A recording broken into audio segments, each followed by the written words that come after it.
And banking in Bangladesh, Islamic finance and banking in Bangladesh অত টপিকে আজকে আমাদের সাথে আছেন বাংলাদেশের ইসলামী অর্থনীতির অন্যতম ধারক ও বাহক এবং বাংলাদেশের অন্যতম পরিচিত মুখ, যিনি ইতিমধ্যে বিশ্বে ইসলামী অর্থনীতির জন্য সুনাম কুড়িয়েছেন এবং এনসিএফ এ মাস্টার্সের পাশাপাশি পিএইচডি ডিগ্রিও সম্পন্ন করেছেন এবং ইসলামী ফাইন্যান্স ইন্ডাস্ট্রিতে বাংলাদেশে যদি কারো নাম উল্লেখ করা হয় যার নাম একদম প্রথমে আসে, তিনি হচ্ছেন আমাদের সকলের প্রিয় শ্রদ্ধাভাজন মুফতি ইউসুফ সুলতান, ডক্টর মুফতি ইউসুফ সুলতান। আমরা আজকের প্রোগ্রামের শুরুতে ভাইকে প্রোগ্রামের পক্ষ থেকে আন্তরিক মোবারকবাদ জানাচ্ছি এবং এখানে যারা আছেন সকলকে আমার পক্ষ থেকে আন্তরিক মোবারকবাদ জানানোর পাশাপাশি আমার পক্ষ থেকে সালাম জানাচ্ছি, আসসালামু আলাইকুম রহমতুল্লাহ।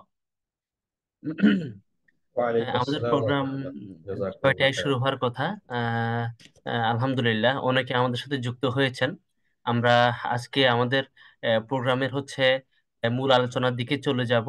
আজকের আমাদের আলোচনার টপিক হচ্ছে Islamic finance and banking in Bangladesh.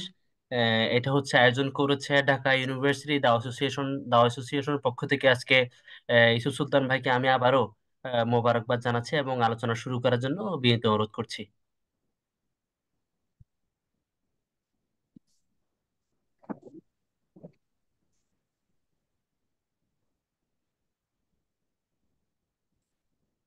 শুকরিয়া। আসসালামু আলাইকুম ওয়া রাহমাতুল্লাহি ওয়া বারাকাতুহু। ওয়ালাইকুম আসসালাম রহমতুল্লাহ। আপনারা সবাই ভালো আছেন? হ্যাঁ, আলহামদুলিল্লাহ। আলহামদুলিল্লাহ। আলহামদুলিল্লাহি রাব্বিল আলামিন ওয়াস সালাতু ওয়াস সালামু আলা মুহাম্মাদিন সাইয়্যিদিল মুরসালিন ওয়া আলা আলিহি আজমাইন। আম্মা বা'দ। এ আহ, আমাদের এই ইসলামিক ফাইন্যান্স এবং ব্যাংকিং ইন বাংলাদেশ শীর্ষক ইভেন্টে যারা উপস্থিত হয়েছেন, ঢাকা ইউনিভার্সিটি দাওয়া অ্যাসোসিয়েশন কর্তৃক আয়োজিত আজকের এই আয়োজনে সবাইকে মোবারকবাদ জানাচ্ছি এবং আশা করছি আজকের সেশন থেকে আমরা কিছু উম, আমাদের ব্যক্তিগত জীবনের জন্য এবং একই সঙ্গে আমাদের ভবিষ্যৎ কর্মজীবন, ব্যবসায়িক জীবন বা ক্যারিয়ারের জন্য কিছু খোরাক নিয়ে যেতে পারবো, আমরা সেই প্রত্যাশা করি এবং দোয়া করি ইনশাআল্লাহ। আহ, শুরুতেই আমরা কিছু বেসিক ফান্ডামেন্টালস নিয়ে আলোচনা করবো ইনশাআল্লাহ, যেগুলো আমাদের আজকের আলোচনাটার মূল ভিত্তিটাকে শেপ করবে ইনশাআল্লাহ। এরপর আমরা আরো কিছু আমরা অন্যদিকে যাব। আমি আমার স্লাইড ওপেন করতে করতে আগামী 1 মিনিট সময় আপনাদের সকলকে অনুরোধ করছি, একটা বাক্যে একটু চ্যাট বক্সে আপনারা লিখুন যে আজকের সেশন থেকে আপনাদের প্রত্যাশা কি, বা ইন আদার ওয়ার্ডস আপনারা আসলে কেন এই সেশনে যুক্ত হয়েছেন।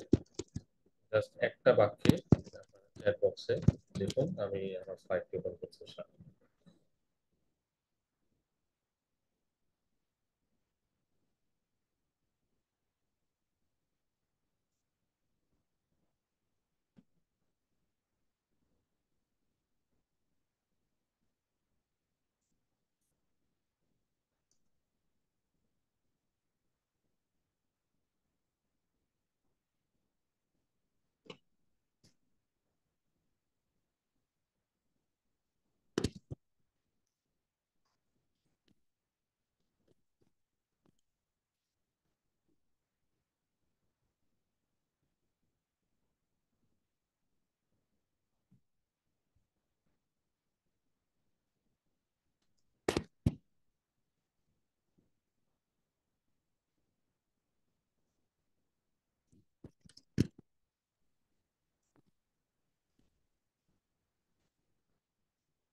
একটু সবাই একটু অংশগ্রহণ করুন, এটা আমাদের আজকের সেশনটাকে শেপ করতে সহযোগিতা করবে ইনশাআল্লাহ। আমি আবারও বলছি, যারা পরবর্তীতে যুক্ত হয়েছেন, আমাদের আজকের সেশন থেকে আপনার আসলে প্রত্যাশা কি, বা এখান থেকে ঠিক কি জানতে চাচ্ছেন বা জানার আগ্রহে বা প্রত্যাশায় এসেছেন, এটা একটু একটা সেন্টেন্সে আমাদের চ্যাট বক্সে একটু লিখে যাবেন। আমরা ইনশাল্লাহ কিছুক্ষণের মধ্যেই শুরু করে দেবো।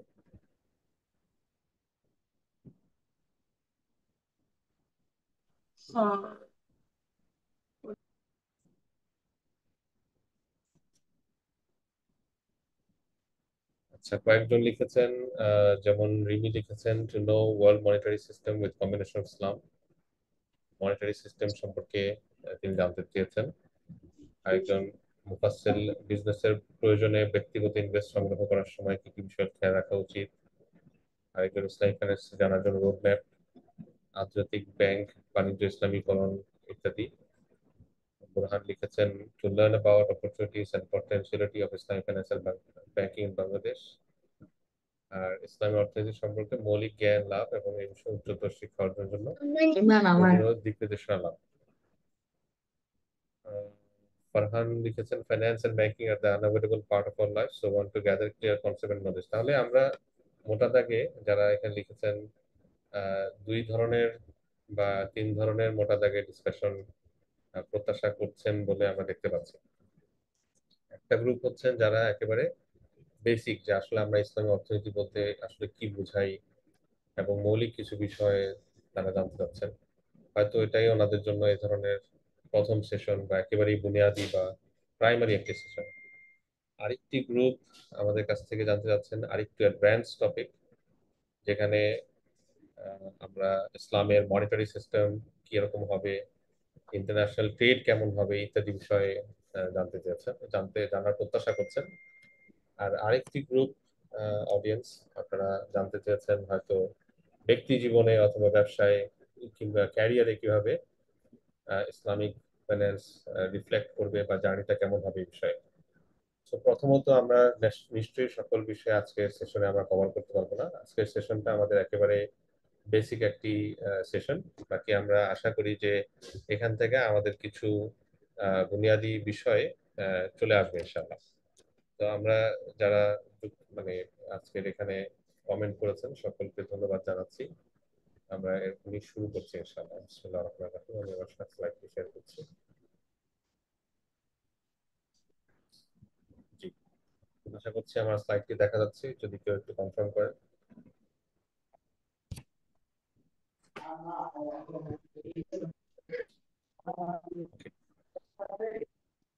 Okay, ধন্যবাদ। আমরা কিছু বেসিক্স দিয়ে শুরু করি, তাহলে আমাদের মাইন্ডসেটটা শেপ শেপ করতে সুবিধা হবে ইনশাআল্লাহ। যারা আমরা কথা বলবো না, আমরা নিজেদেরকে মিউট রাখি।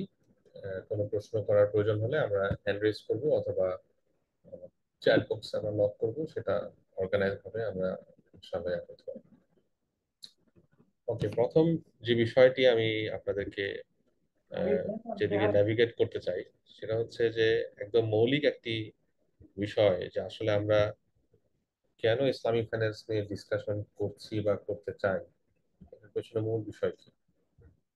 তো এটা আনসার দেওয়ার আগে আরো পেছনে হচ্ছে যে আসলে আমরা কারা, আমাদের পরিচয়টা কি, আমাদেরকে কেন সৃষ্টি করা হয়েছে।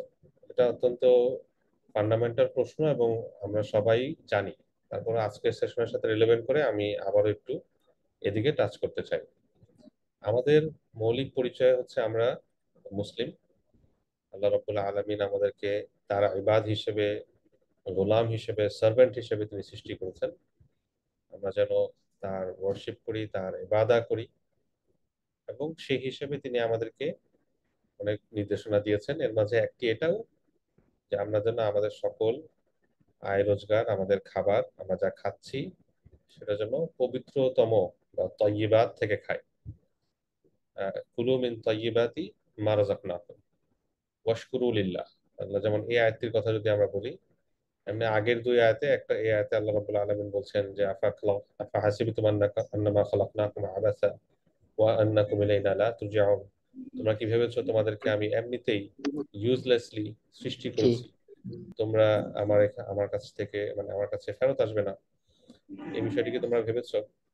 আর থার্ড আয়াতে আল্লাহ রাব্বুল আলামিন বলছেন যে আমি জিন এবং মানব জাতিকে সৃষ্টি করেছি আমার ইবাদার জন্য। তাহলে দুটো আয়াতকে যদি আমরা মেলাই, এটা স্পষ্ট হয় যে আল্লাহ রাব্বুল আলামিন আমাদেরকে ইউজলেসলি কোনো রিজন ছাড়া সৃষ্টি করেননি, এবং এই সৃষ্টির পেছনে মূল উদ্দেশ্য ছিল তার ইবাদত, worship। এখন আমরা যে আল্লাহ রাব্বুল আলামিনের ইবাদত করব, এটার স্কোপটা কি? ধরেন আমি একজনকে সার্ভিস দিব, একটা সার্ভিস এগ্রিমেন্ট সাইন করবো। আপনারা সামনে ক্যারিয়ারে কেউ হয়তো অলরেডি জব করছেন, কেউ জব করবেন। তো এমপ্লয়মেন্ট এগ্রিমেন্টে আমরা স্কোপ অফ সার্ভিসেস ডিফাইন করি, আইদার ব্রড লেভেলে, যে এই ধরনের কাজ করা হবে এত ঘন্টা ইত্যাদি ইত্যাদি, অথবা একেবারে সুনির্দিষ্ট ভাবে যে এক্স্যাক্টলি এই কাজটাই করা হবে। দুইভাবেই ডিফাইন করা যায়। অন্যদিকে রিটার্নটাও আমরা ডিফাইন করি। তা আল্লাহ রাব্বুল আলামিন কিন্তু রিটার্ন ডিফাইন করে দিয়েছেন কোরআনের বিভিন্ন আয়াতে। রিটার্ন কি? জান্নাত। আল্লাহ রাব্বুল আলামিন কোরআনে বলেছেন, ইন্নাল্লাহা আশতারা মিনাল মুমিনিনা আনফুসাহুম ওয়া আমওয়ালাহুম বিআন্না লাহুমুল জান্নাহ। আল্লাহ রাব্বুল আলামিন মানুষের কাছ থেকে তার নফস, তার তার সম্পদ ক্রয় করে নিয়েছেন জান্নার বিনিময়। তাহলে রিটার্ন অলরেডি ডিফাইন্ড, প্রাইসটা ডিফাইন্ড। আমাদের কি করতে হবে? আমাদের আমাদের সার্ভিসটা কি? আমাদের সার্ভিস হচ্ছে আল্লাহর ইবাদত। ইবাদা কি? ইবাদার অনেক ব্রডার ডেফিনেশন হচ্ছে, সেদিকে আমি যাচ্ছি না। শুধু এই আয়াতটায় ফোকাস করতে বলছি একটু আপনাদেরকে কয়েক সেকেন্ড। সূরা বাকারার 172 নম্বর আয়াত, যেটা আমাদের আজকের পুরো কনটেক্সটটা তৈরি করে দিবে ইনশাআল্লাহ। যেখানে আল্লাহ বলছেন, ইয়া আইয়ুহাল্লাযীনা আমানু কুলু মিন তাইয়্যিবাতি মা রাযাকনাকুম ওয়াশকুরু লিল্লাহ ইন কুনতুম ইয়্যাহু তা'বুদুন। ও বিশ্বাসীরা, তোমরা, আমি তোমাদেরকে যে রিজিক দিয়েছি সেখান থেকে যেগুলো তয়্যিব, তয়্যিব মানে পবিত্র, তয়্যিব মানে হালাল, যেগুলো আল্লাহ রাব্বুল আলামিন অনুমোদন দিয়েছেন, সেগুলো থেকে খাও এবং আল্লাহর শুকরিয়া আদায় করো, যদি তোমরা তারই ওয়ার্শিপ করো, তারই ইবাদত করো। তাহলে আমরা যদি আল্লাহর ইবাদত করি, এটা ডিমান্ড হচ্ছে যে আমরা আমাদের সকল আহ, ক্ষেত্রে তয়্যিব থেকে খাবো। এখন তয়্যিব বা হালাল রিজিকের মিনিংটা কি? হালাল রিজিকের মিনিং দুইটা। এক নম্বর হলো যেটা খাবো সেটা ইটসেলফ হালাল হওয়া। তাহলে যেটা হারাম সেটা আমরা খেতে পারবো না, মদ খেতে পারবো না, পর্ক খেতে পারবো না, যেগুলো আল্লাহ রাব্বুল আলামিন হালাল করেননি, যেগুলো আল্লাহর নামে স্লটার হয়নি। হালাল পশু, গরু হালাল পশু, কিন্তু আল্লাহর নামে স্লটার হয়নি, অন্য কারো নামে, কাফের মুশরিকের নামে স্লটার হয়েছে, এটা খেতে পারবো না। এক নম্বর হচ্ছে খাবারটা ইটসেলফ হালাল হতে হবে। দুই নম্বর, এই খাবারটা বা খাবার বলতে আসলে আমার পোশাক, আমার পরিধেয়, আমি যেখানে থাকছি, এক কথায় আমার সকল ইউটিলাইজেশন, এসব কিছু হালাল হইতে হবে। হালাল হইতে হবে বলতে এটার মিনসটা, এটা কোন উপায়ে আমি উপার্জন করেছি। তাহলে আমরা দেখবো আমাদের মাঝে অনেকেই আমরা হালাল খাবার নিয়ে অনেক সচেতন, বিশেষ করে বিদেশে গেলে এটা খুব দেখা যায়। আপনি ধরেন সিঙ্গাপুর এয়ারপোর্টে নেমেছেন, সিঙ্গাপুর এয়ারপোর্টে অথবা থাইল্যান্ডের এয়ারপোর্টে ওই একটা সাইডে গিয়ে এক কোনায় গিয়ে হালাল খাবার দেখবেন যে মুসলিমরা হাঁটতেছে হাঁটতেছে হাঁটতেছে, হালাল খাবার কোথায়, হালাল খাবার কোথায়। সেই হাঁটতে হাঁটতে হাঁটতে হাঁটতে হাঁটতে হাঁটতে ওই চিপার মধ্যে ছোট্ট একটা দোকান, সে হয়তো জাস্ট ডিমের খিচুড়ি বিক্রি করছে। ওইটাই দেখা যাবে $10 $15 দিয়ে মানুষ কিনতেছে। কেন? এটা হালাল খাবার।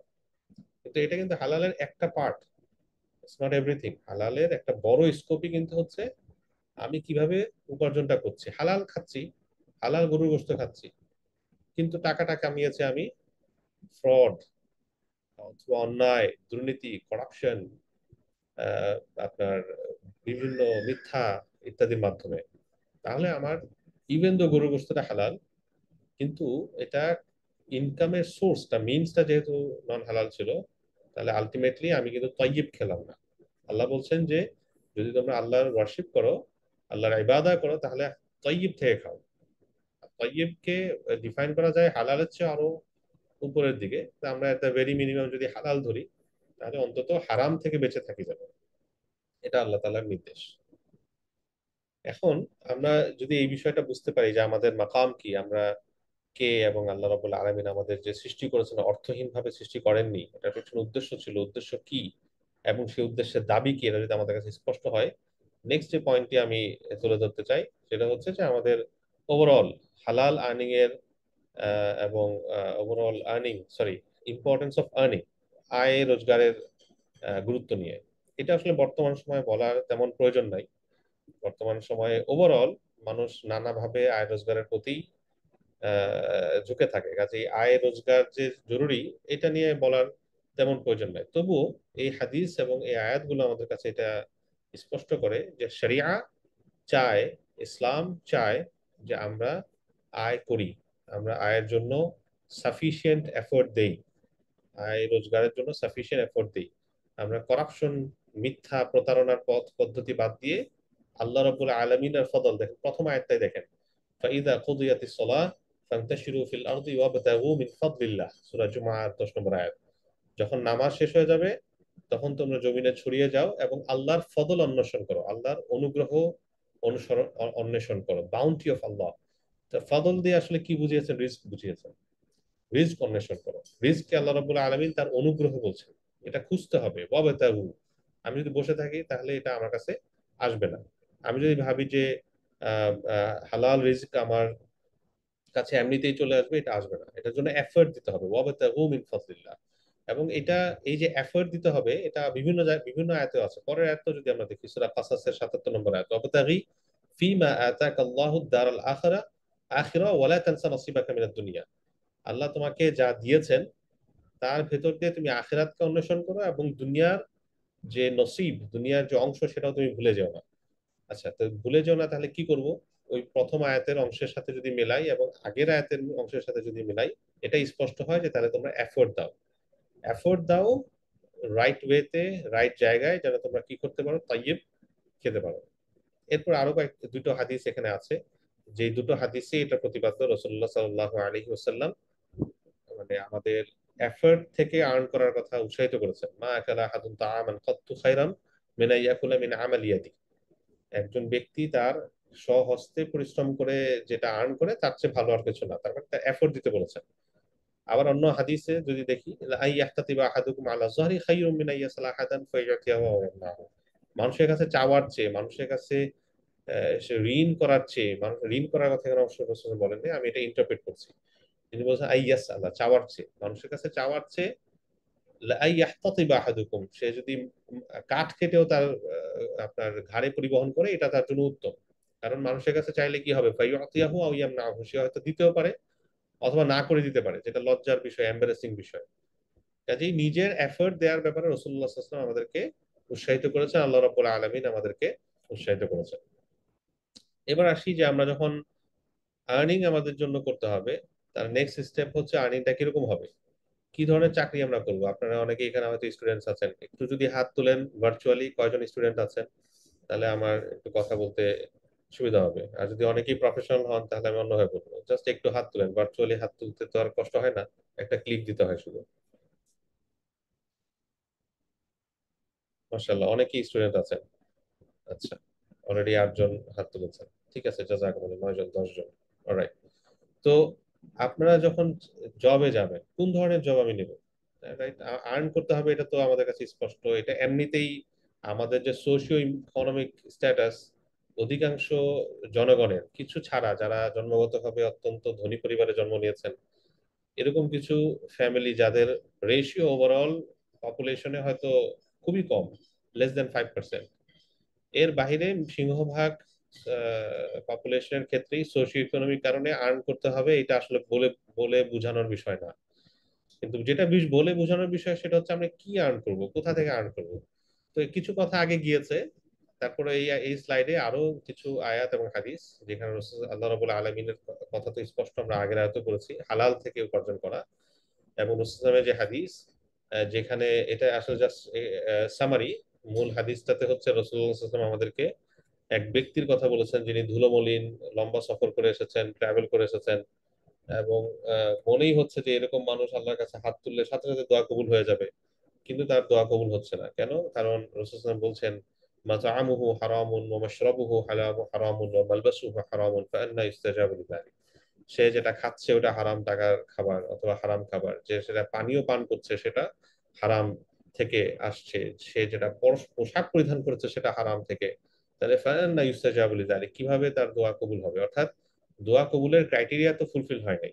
এখানে একটা বিষয় দেখুন, ধরেন আপনি কোন একটা জবে অ্যাপ্লাই করবেন, অথবা কোন একটা ইউনিভার্সিটিতে ভর্তি পরীক্ষার জন্য অ্যাপ্লাই করবেন। এখানে কিছু প্রসেস আছে, প্রসিজার আছে, অ্যাডমিনিস্ট্রেটিভ কিছু রিকোয়ারমেন্ট আছে, A B C D E. এখন একজন ব্যক্তি এগুলো ফুলফিল করে নাই, ABCDE সে ফুলফিল করে নাই এবং প্রত্যাশা করছে যে ইউনিভার্সিটি বা অথরিটি এটা মেনে নিবে, অথবা তাকে যেই জন্য অ্যাপ্লাই করা হয়েছে এটা দিয়ে দিবে, জবের জন্য অ্যাপ্লাই করা হয়েছে জব দিয়ে দিবে। এই প্রত্যাশাটা একটা ভুল প্রত্যাশা। কেন? কারণ এলিজিবিলিটি যে ক্রাইটেরিয়া অথবা প্রি রিকুইজিট যে ক্রাইটেরিয়া ওটা ফুলফিল করেন নাই। তবে স্বপ্রণোদিত হয়ে অথরিটি তাকে দিতে পারে, সেটা ইহসান। তো আল্লাহ রাব্বুল আলামিন আমাদের যে দোয়া কবুল, আমরা অনেক সময় বলি যে দোয়া কবুল হয় না, দোয়া কবুলের প্রি রিকুইজিট হচ্ছে আমার ইনকাম হালাল হইতে হবে।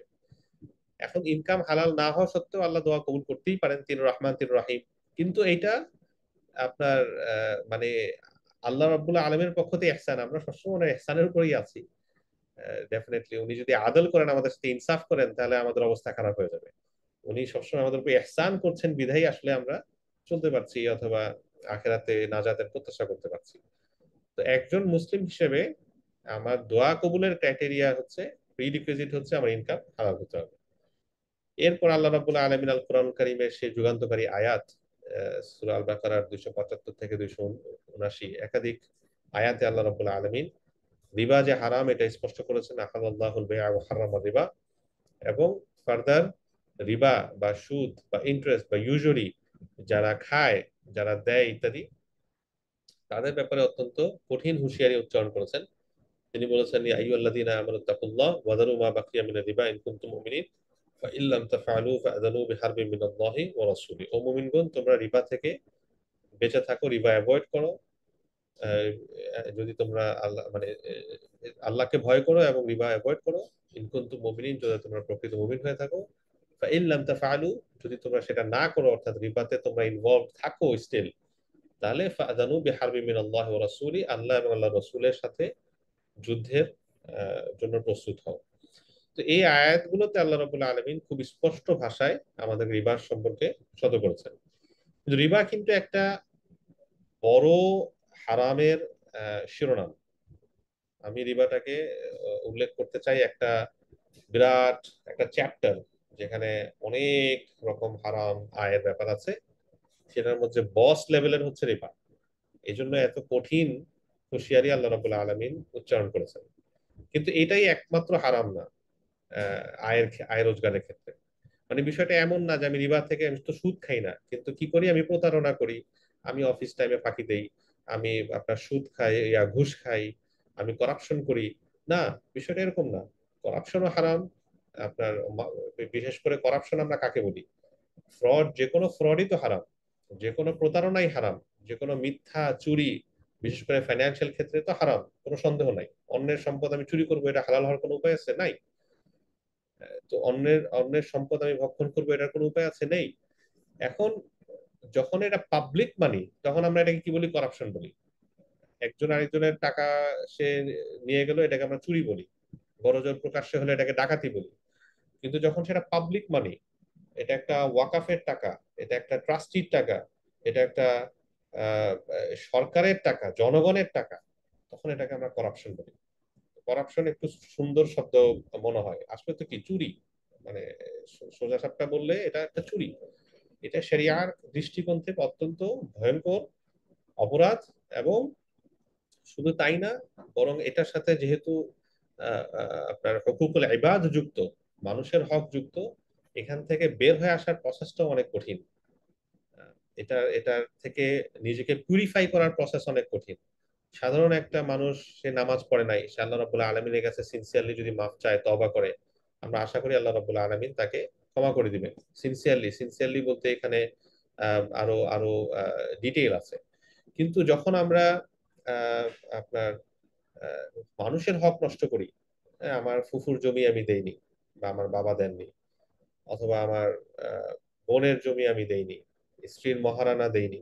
দেইনি বলতে একটা হচ্ছে নেগোসিয়েশন, সেই নেগোসিয়েশন আমাদের দেশে যেটা হয়, এটা ফেক নেগোসিয়েশন। ওটা আজকের আলোচনার টপিক না, বাস আমি জাস্ট হিন্ট দেওয়ার জন্য বলছি।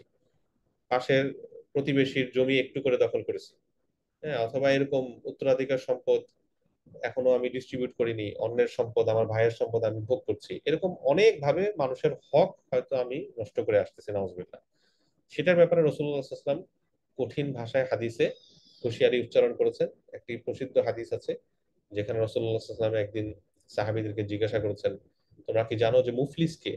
মুফলিস মানে হচ্ছে ব্যাংকরাপ্ট। ব্যাংক্রাফট কি?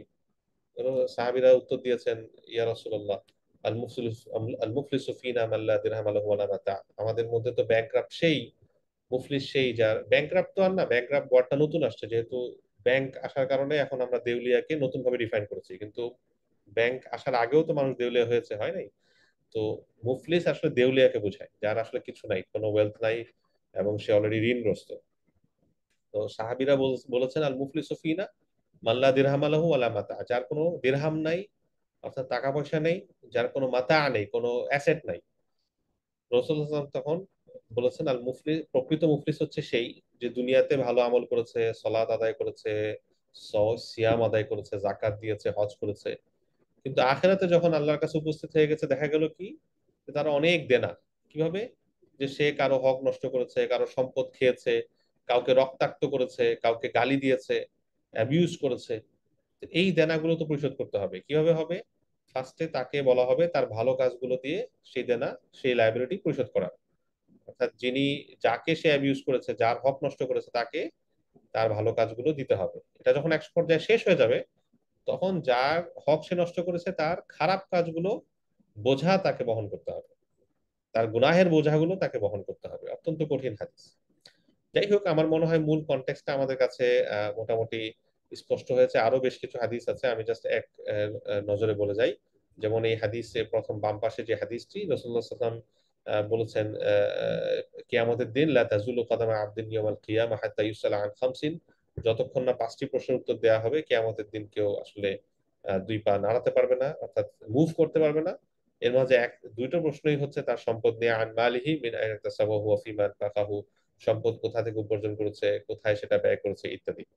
আর আমি যেমনটি বলেছিলাম যে শুধু রিবা না, রিবার পাশাপাশি আল কোরআন কারিমে আল্লাহ রাব্বুল আলামিন আরো অনেক কিছু নিষেধ করেছেন, যেমন খমর। খমর তো খাবার নিয়ে, মদ মদ, কিন্তু এটার পাশাপাশি মাইসির, মাইসির হচ্ছে জুয়া, কিমার, জুয়া, এরকম ভাবে আকুল আমওয়াল বিল বাতিল, অন্যায় ভাবে অন্যের সম্পদ ভক্ষণ করা। অন্যায় ভাবে বলতে সে অনুমোদন দেয়নি, তার সাথে কোনো ট্রানজাকশন হয়নি, তার সম্পদ অননুমোদিত ভাবে, আনঅথরাইজড ভাবে কনজিউম করা তার অনুমতি ছাড়া, যেটাকে আমরা চুরি বা ডাকাতি বা ইত্যাদি বলতে পারি। তাহলে যেই আহ, যেই কনক্লুশনে আমরা আসতে চাই আলোচনার এই পর্যায়ে, সেটা হলো যে শরিয়া কমপ্লায়েন্স, অর্থাৎ হালাল খাওয়া, হালাল উপার্জন করা, হালাল ব্যবসা করা, হালাল চাকরি দিয়ে উপার্জন করা, এটা একজন মুসলিম হিসেবে আমাদের জন্য একটা ওয়াজিব, একটা অব্লিগেশন। এটা কোনো চয়েস না। চয়েস না বলতে আমি এমন না যে আমি যখন চাকরিতে অ্যাপ্লাই করব আমার সামনে তিনটা অপশন আছে, একটা হচ্ছে সুদি একটা ব্যাংকে, আরেকটা হচ্ছে একটা টোবাকো কোম্পানিতে আমি বসে বসে সিগারেট উৎপাদন করব অথবা সিগারেট উৎপাদন করার হিসাব করব, আরেকটা হচ্ছে মদের কারখানায়, যেখানে মদ উৎপাদন হবে আর আমি সেখানে অ্যাকাউন্টস এর কাজ করব, অথবা তার ইয়া করব। আরেকটা হচ্ছে ধরেন একটা ছোট কোম্পানি যে হালাল ব্যবসা করে। এখন আমি কি এই চারটা অপশন মনে করব? না, আমার কাছে বাকি তিনটা অপশন আসলে কোনো অপশনই না। এই মেসেজটা আমি আপনাদেরকে মনে করি যে আজকের সেশনে যদি এই মেসেজটা আপনারা ক্যারি করতে পারেন, আমি নিজেকে সৌভাগ্যবান মনে করব। আজকের আলোচনাতে সবচেয়ে গুরুত্বপূর্ণ মেসেজ এটা। হালাল একজন মুসলিমের জন্য চয়েস না, এটা একটা অব্লিগেশন। এটা কোনো অপশন না, এটা কোনো খিয়ার না। এটা যেমন আমি শুরু আলোচনার শুরুর দিকে নন মুসলিম দেশে হালাল খাবারের কথা বলছিলাম, এবং আলোচনার প্রসঙ্গে আমি সিঙ্গাপুর এবং থাইল্যান্ডের এয়ারপোর্টের কথা বলছিলাম। একজন মুসলিম হিসেবে সে যখন দেখবে যে হালাল খাবারের দাম বেশি এবং হারাম পোর্কের দাম কম, সে কি পোর্ক খাবে? নাকি সে হালালের দাম বেশি হলেও সেটা খাবে অথবা না খেয়ে থাকবে? একটা হচ্ছে জরুরা সিচুয়েশন, মারা যাচ্ছে, সার্ভাইভাল মোড, ওটার কথা আমরা বলছি না, সেখানের জন্য শরিয়া অবশ্যই এক্সেপশন দিয়েছে, ওটার কথা আমরা বলছি না। ইন এ নর্মাল সার্কামস্ট্যান্স, হারাম, যদিও সেটা অ্যাফোর্ডেবল, যদিও সেটা স্যালারি হাই, সেটার bonus high, benefits high, perk high, এই হাই সেই high, but that's not an option at all for Muslims. এটা ভাই এবং বোন আমাদেরকে খুব ভালোভাবে অ্যাকনোলেজ করতে হবে, রিয়েলাইজ করতে হবে। আপনারা বিশেষ করে যারা ক্যারিয়ারের একেবারে শুরুর দিকে আছেন অথবা জাস্ট ক্যারিয়ার অপরচুনিটির দিকে যাবেন, শুরুর দিকে এই কনসিডারেশন গুলো আসলে খুব ইম্পর্টেন্ট। অনেকের কাছে হয়তো মনে হয় না যে একটা চাকরি পেলেই হলো করি। না ভাই, আমাদের আপনাদের সকলের রিস্ক আল্লাহ রাব্বুল আলামিন নির্ধারণ করে রেখেছেন। আর রিস্কও মাকসুমুন।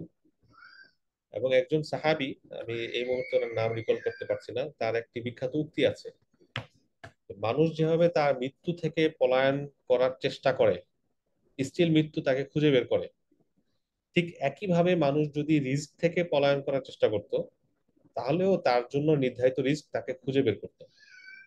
তাহলে আমার আপনার জন্য যে রিস্ক সেটা নির্ধারিত, but at the same time আমাদেরকে কি করতে হবে, এফোর্ট দিয়ে যেতে হবে। এখন এফোর্ট দেওয়ার সময় এরকম অনেক মোমেন্ট আসবে যে আমাদের সামনে একটা নন হালাল, একটা নন শরিয়া কমপ্লায়েন্ট অপরচুনিটি চলে আসছে, অনেক লুক্রেটিভ, অনেক ভালো স্যালারি, অনেক ভালো প্রমোশন আছে, ক্যারিয়ার অপরচুনিটি আসি আছে সে আছে। এগুলো হচ্ছে ভাই সবগুলোই শয়তানের টোপ। শয়তান আমাদেরকে ওয়াসওয়াসা দেয় যে এই এই এটা আমি জীবনের শুরুতে অসুবিধা নেই, একটু নিয়ে নিলাম বাস। আমি এরকম অনেকের ব্যাপারে জানি, যেহেতু বিভিন্ন জায়গায় সেশন করার সময় যাই বা ইত্যাদি, অনেকেই আছেন যারা ক্যারিয়ারের শুরুতে এই মিস্টেক করার কারণে আটকে গিয়েছেন। কারণ যখন আপনি একটা সেক্টরে ঢুকে যাচ্ছেন, লেটস সে একটা সুদী ব্যাংক, এখানে আস্তে আস্তে প্রমোশন হচ্ছে হচ্ছে আর বের হওয়া যায় না। এই যে দিন শেষে আমি আবার আল্লাহর কাছে বলতেছি, আল্লাহ আমি আপনার ইবাদত করি, আবার বের ঢুকে আমি সেই সুদের এবং সেই হারামের কাজ করছি, আবার বের হচ্ছি, আল্লাহ আমি আপনার ইবাদত করি, আমার আপনার ইবাদত করি, আবার ঢুকে তার মুখালাফাত করছি। এটা একটা কনস্ট্যান্ট ব্যাটল। হয়তো ম্যাটেরিয়ালিস্টিক ভাবে, ম্যাটেরিয়াল ওয়াইজ অনেক কিছু হবে, জমি হবে, ফ্ল্যাট হবে, এই হবে সে হবে, কিন্তু ভেতরে যে শান্তি, সে শান্তি থাকবে না। আল্লাহ রাব্বুল আলামিন বলেছেন, ইয়ামহাকুল্লাহুর রিবা ওয়া ইউরবি সাদাকাত। আল্লাহ রিবাকে ধ্বংস করে দেন। ইয়ামহাক, ইয়ামহাক হচ্ছে একদম মিটিয়ে দেন, as if there is nothing. অথচ সাদাকাতকে, চ্যারিটিকে আল্লাহ রাব্বুল আলামিন বাড়িয়ে দেন। যদিও এই আয়াতে আল্লাহ রাব্বুল আলামিন সাদাকাতের সাথে কন্ট্রাস্ট করে রিবার কথা উল্লেখ করেছেন, কিন্তু এটা ওয়াইডলি অ্যাপ্লিকেবল। রিবা থেকে আর্নিং আসলে মানুষকে কখনোই শান্তি দেয় না, বারাকা নষ্ট করে দেয়। তো আমাদের আলোচনার এই পর্যায়ে এসে মূল যেই বিষয়টা আপনাদের সাথে আমি শেয়ার করতে চাচ্ছি, সেটা হচ্ছে আমাদের সকল আর্নিং এ, সেটা আইদার আমার জব হোক বিজনেস হোক, শরিয়া কমপ্লাই করা এটা একটা ওয়াজিব, এটা একটা অব্লিগেশন। এবং শরিয়া কমপ্লাই যেসব প্রতিষ্ঠান করে না, সেখানে চাকরি করা, সেই ধরনের ব্যবসার ডিল করা, এটা আমাদের জন্য আসলে কোনো অপশনই না। এবার আমার আলোচনার নেক্সট পয়েন্টে, এবং ওইটা দিয়ে মূলত আমি আমার প্রেজেন্টেশন শেষ করবো ইনশাল্লাহ। শেষ করে যারা কমেন্ট করেছেন, কোশ্চেন করেছেন, ওইটা প্রেজেন্টেশনের বাইরে গিয়ে আমি অ্যাড্রেস করার চেষ্টা করবো সংক্ষেপে ইনশাল্লাহ। তাহলে এটা আচ্ছা, তাহলে আমি বলেছি মাস্ট এনশিওর হালাল earning in every sphere of life, এটা আমি অলরেডি আসলে বলেছি। এবার জাস্ট দুইটা অ্যাসপেক্ট থেকে, একটা হচ্ছে যারা চাকরি করবেন, আর একটা হচ্ছে যারা ব্যবসা বা ইনভেস্টমেন্ট করবেন, এই দুইটা অ্যাসপেক্ট থেকে কিভাবে আমি আমার ন্যূনতম হালাল কমপ্লায়েন্স এনশিওর করতে পারি, এটার একটা মিনি গাইডলাইন বলতে পারেন, আমি নেক্সট কয়েক মিনিটে দেওয়ার চেষ্টা করবো ইনশাআল্লাহ। সেটা হচ্ছে যখন আমরা কোনো একটা জব অপরচুনিটিতে অ্যাপ্লাই করছি, আপনি নিজে কিন্তু খুব ইজিলি ফিল্টার করতে পারেন জাস্ট বেস দুইটা ক্রাইটেরিয়াতে। 3 নম্বর ক্রাইটেরিয়াটা হয়তো একটু ডিফিকাল্ট হবে, কিন্তু প্রথম দুইটা আমাদের এই স্লাইডে, এটা কিন্তু যে কেউ করতে পারে। এটার জন্য কোনো মুফতি সাহেবের অপেক্ষা করা লাগবে না। আমাকে ইনবক্সে বা আমার মতো আমার পরিচিত কলিগদেরকে ইনবক্সে, অনেকে আমাকে ইনবক্সে নক দিয়ে রাখেন, কিন্তু বাস্তবতা হলো প্রচুর ব্যস্ততার জন্য অনেক সময় সবাইকে রেসপন্স করা সম্ভব হয় না। কাজে আমরা, যেহেতু এটা আমাদের, আমি ফার্স্টে এত লম্বা কথা বলে এটা এস্টাবলিশ করার চেষ্টা করলাম যে এটা ওয়াজিব। যখন একটা জিনিস ওয়াজিব হয়ে যায়, এটা জানা, এটার বেসিস জানা, এটা আমাদের, এটা জানাটাও আমাদের জন্য ওয়াজিব, কারণ না হলে আমি তো এটা ফুলফিল করতে পারবো না। রাসূলুল্লাহ সাল্লাল্লাহু আলাইহি ওয়াসাল্লাম যে বলেছেন, তলাবুল ইলমি ফারিদাতুন আলা কুল্লি মুসলিম, জ্ঞান অর্জন করা প্রত্যেক মুসলিমের উপর ফরজ, অর্থাৎ নেসেসারি জ্ঞান। এই এই এই হালাল, ন্যূনতম হালালের জ্ঞানটাও নেসেসারি। কোনটার কারণে আমার ইনকাম হারাম হয়ে যাচ্ছে, এটা জানাটা আমার জন্য necessary as a Muslim, right? So যেমন আমরা নামাজ কিভাবে পড়ে এটা জানার চেষ্টা করছি, জাকাত কিভাবে দেয় এটা জানার চেষ্টা করছি, আপনার ইমান কি সেটা জানার চেষ্টা করছি, ঠিক একইভাবে কিভাবে আমার আয় রোজগার হালাল হবে সেটাও জানা উচিত। আচ্ছা, এবার বেসিক যে গাইডলাইনটা আমি দিতে যাচ্ছি, 1 নম্বর হচ্ছে যে কোনো চাকরিতে যখন আমরা অ্যাপ্লাই করব, ফার্স্টে আমার দেখতে হবে যে এই বিজনেসের মেইন বিজনেস অ্যাক্টিভিটিটা আসলে কি। মেইন বিজনেস অ্যাক্টিভিটি ডিটারমিন করার একটা উপায় হলো যে এই প্রতিষ্ঠান আসলে আয় রোজগার কিসে হয়, কোথা থেকে তার টাকা পয়সা আসে। সহজ হিসাব, আইদার সে তার ব্রড ডেসক্রিপশনে বলবে যে আমি এই প্রোডাক্ট অ্যান্ড সার্ভিসেস আমি করি, অথবা তার ফাইন্যান্সিয়াল স্টেটমেন্ট থেকেও আপনারা যে ইজিলি বের করতে পারেন যে আসলে তার আয় রোজগার আসেটা কোথা থেকে। মেইন বিজনেস অ্যাক্টিভিটিটা যদি নন শরিয়া কমপ্লায়েন্ট অ্যাসপেক্ট থেকে খালি হয়, যেমন আহ, কিছু ব্রড লেভেল নন হালালের কথা যদি আমি বলি, এক তো হচ্ছে পর্ক এবং পর্কের সাথে রিলেটেড কোনো কিছুকে উৎপাদন করা, কনভেনশনাল ফাইন্যান্সিয়াল সিস্টেম পুরোটাই, কনভেনশনাল ব্যাংক মানে প্রচলিত ব্যাংক, সুদী ব্যাংক, প্রচলিত সুদী ইন্স্যুরেন্স, প্রচলিত সুদী মাইক্রো ফাইন্যান্স, কোঅপারেটিভ ইত্যাদি ইত্যাদি, ফিনটেক ইত্যাদি। 3 নম্বর হচ্ছে আহ, মাদক এবং মাদক উৎপাদনকারী যে কোনো কিছু। 4 নম্বর আহ, আপনার অশ্লীলতা ছড়ায় যারা, মিডিয়া, অধিকাংশ মিডিয়া বাই ডিফল্ট ইন্টারন্যাশনালি ধরে নেওয়া হয় যে এখান থেকে দূরে থাকা। অবশ্যই এখানে এক্সেপশন আছে, আমরা আজকে এক্সেপশন নিয়ে কথা বলছি না, ব্রড লেভেল একটা গাইডলাইন দেওয়ার কথা বলছি যেন সবাই আমরা বুঝতে পারি। বিশেষ করে টিভি চ্যানেল বা অন্যান্য এই ধরনের যে মিডিয়াগুলো আছে সেখানে এরকম। তারপর আপনার আহ, মোটা দাগে এই কয়েকটা। এরপর আমরা যদি এটাকে আরো এক্সটেন্ড করি ইন্টারন্যাশনালি, এখন যেই সেক্টর গুলোকে অ্যাপ্লাই করা হয় এখানে আমরা দেখব আহ, যেমন হোটেলস অথবা ট্যুরিজম সেক্টরের বেশ কিছু জায়গা। এখন হোটেল সবগুলোকে আমরা বাই ডিফল্ট নন হালাল বলছি না এরকম না, কিন্তু এখানে যেহেতু অনেক নন হালাল নন শরিয়া কমপ্লায়েন্ট কাজ হয়, যতটুকু সম্ভব আমরা সেখান থেকে বিরত থাকার চেষ্টা করব। বাই ডিফল্ট এটা নন হালাল এটা না, কিছু সেক্টর আছে যেমন মদ মাদক সুদ, এটা বাই ডিফল্ট শরিয়া নন কমপ্লায়েন্ট। কিছু সেক্টর আছে বিকজ এখানে অনেক শরীর নন কমপ্লায়েন্ট কাজ হয়, এই জন্য ইন্টারন্যাশনালি ওলামায়ে কেরাম এই জায়গাগুলো থেকে আমাদেরকে যথাসম্ভব বিরত থাকতে বলেন। এই ধরনের মোটা দাগে কয়েকটা সেক্টরকে যদি আমরা অ্যাভয়েড করতে পারি, তাহলে বাকি সবকিছু বাই ডিফল্ট হালাল। যেগুলো বাই ডিফল্ট হালাল, নন হালাল, সেগুলো বাদে অধিকাংশই আমাদের কিন্তু একটা অপরচুনিটি। অনেক সময় মনে হয় যে আমরা এটা সবকিছু এত কিছু আমরা ফিল্টার আউট করছি, তাহলে চাকরি করবো কোথায়, বিষয়টা এরকম না। হালাল অফুরন্ত। অনেক সময় যেটা হয় যে শয়তান আমাদেরকে ন্যারো করে দেখায়, শয়তান আমাদেরকে দেখায় যে আরে আমি ব্যাংকে চাকরি, সুদী ব্যাংকে চাকরি না করলে আমি কোথায় চাকরি করবো ফর এক্সাম্পল।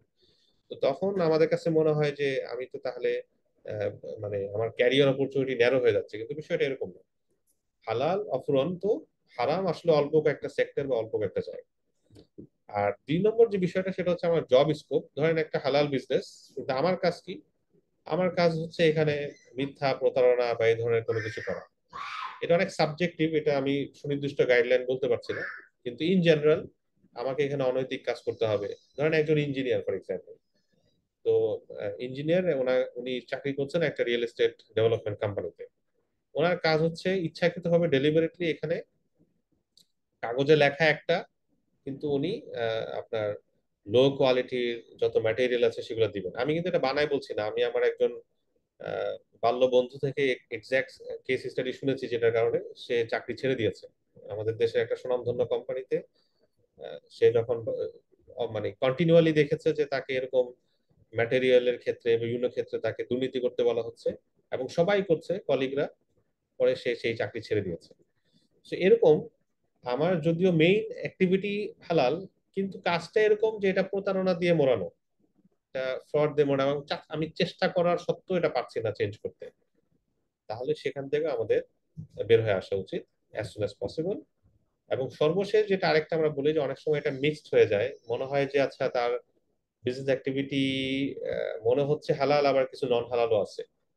তখন একটা ডিটারমিনেন্ট হচ্ছে যে আমরা দেখতে পারি যে তাদের যে অ্যানুয়াল ফাইন্যান্সিয়াল স্টেটমেন্ট, সেখানে তাদের হালাল ইনকামের, হালাল সোর্সের থেকে ইনকামের পরিমাণটা কেমন, সেটা কি এমপ্লয়ীদের স্যালারি দেওয়ার জন্য সাফিসিয়েন্ট হয় কিনা। যদি সেটা এমপ্লয়ীদের স্যালারি দেওয়ার জন্য সাফিসিয়েন্ট হয়, এটাও স্কলাররা বলেন যে আমি এখানে চাকরি করতে পারি। কারণ এখানে যখন আমি চাকরি করব এবং আমার চাকরিটা হালাল, জব স্কোপ হালাল, তখন আমি ধরে নিতে পারি যে আমার যে স্যালারি পোর্শনটা সেটা আসলে হালাল পার্ট থেকেই এসেছে। তো এটা একটা খুবই সিম্পলিফাইড ভাবে আমি বলার চেষ্টা করেছি, কিন্তু অনেক সময় আপনারা যখন অ্যাপ্লাই করবেন বা ইত্যাদি করবেন সেখানে কমপ্লেক্স সিনারিও আসতে পারে। প্রত্যেকেরই উচিত এই ধরনের কিছু শরিয়া স্কলারদের সাথে সম্পর্ক রাখা। আলহামদুলিল্লাহ এখন আমাদের দেশে অনেক ইয়াং ওলামায়ে কেরাম তৈরি হচ্ছেন যারা আধুনিক ইসলামী ফাইন্যান্স ব্যাংকিং সম্পর্কে ভালো ধারণা রাখেন মাশাআল্লাহ।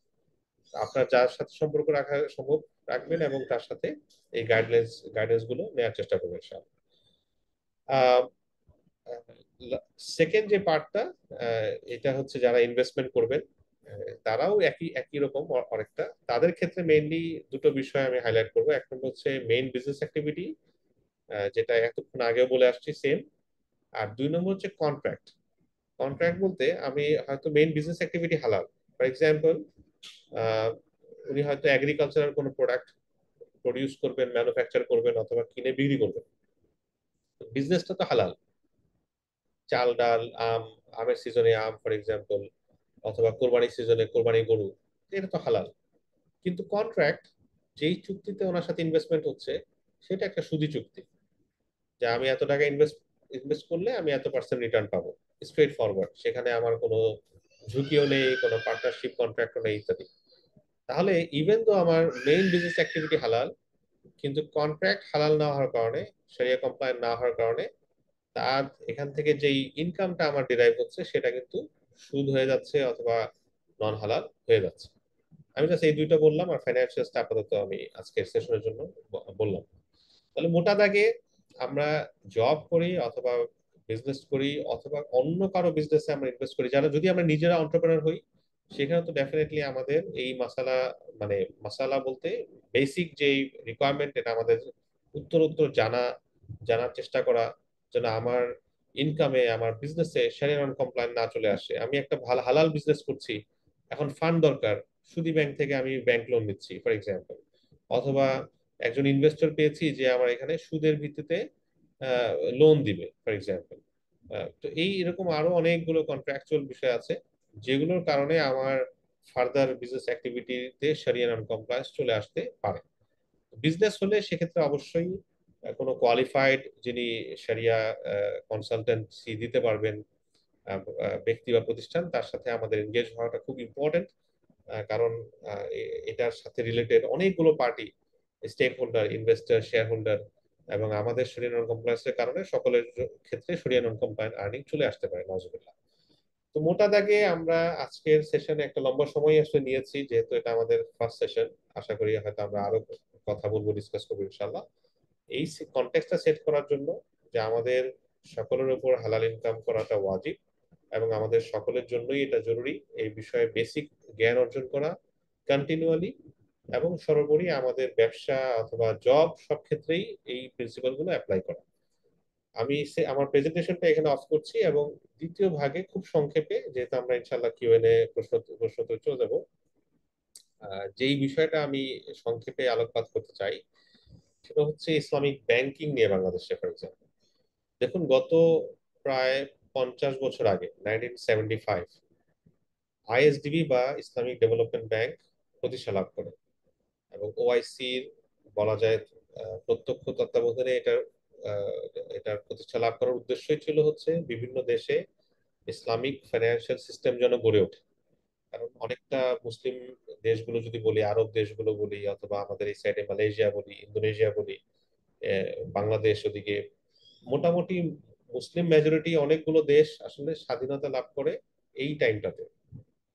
এবং এই সময় একটা বড় প্রয়োজন দেখা দেয় যে আমাদের ফাইন্যান্সিয়াল সিস্টেম, যেটা আমাদের ব্যাংকিং সিস্টেম একটা বড় অংশ, সেটা যেন মুসলিমরা রিবা থেকে মুক্ত হয়ে হালাল ভাবে করতে পারে।